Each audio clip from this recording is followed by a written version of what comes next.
پاکستان نے بھارتی وزیر خارجہ کا بیان بے بنیاد اور غیر ذمہ دارانہ قرار دے دیا۔ بھارت کا پاکستان کے اداروں کو بدنام کرنے کا رویہ ناقابل قبول ہے۔ ترجمان دفتر خارجہ نے واضح کر دیا کہ مئی کی جھڑپ نے افواج پاکستان کی پیشہ ورانہ مہارت ثابت کی۔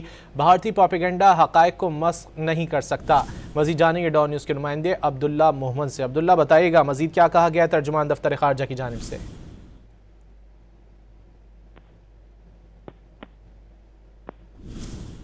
عبداللہ محمد سے رابطہ کرنے کی کوشش کر رہے ہیں۔ پاکستان نے بھارتی وزیر خارجہ کا بیان بے بنیاد اور غیر ذمہ دارانہ قرار دے دیا ہے۔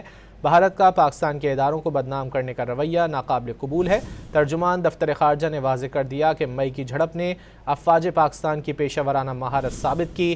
بھارتی پروپیگنڈا حقائق کو مسخ نہیں کر سکتا۔ مزید جان لیتے ہیں عبداللہ محمد سے۔ عبداللہ بتائیے کیا کہا گیا ترجمان دفتر خارجہ کی جانب سے؟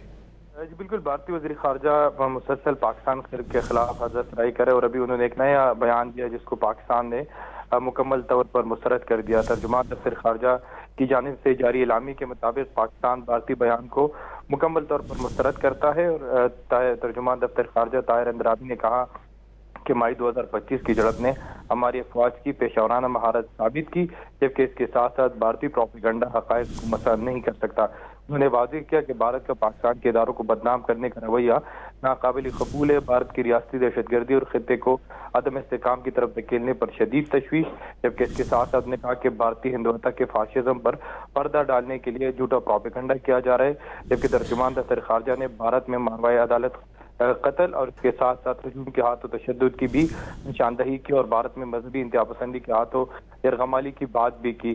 ترجمان دفتر خارجہ نے واضح کیا کہ ہم امن چاہتے ہیں لیکن خود مختاری کے دفاع پر متحد ہے۔ پاکستان نے بھارت کو گمراہ کن بیان بازی ترک کرنے کا مشورہ دیا۔ جی بہت شکریہ عبداللہ محمد ان تفصیلات کے لیے۔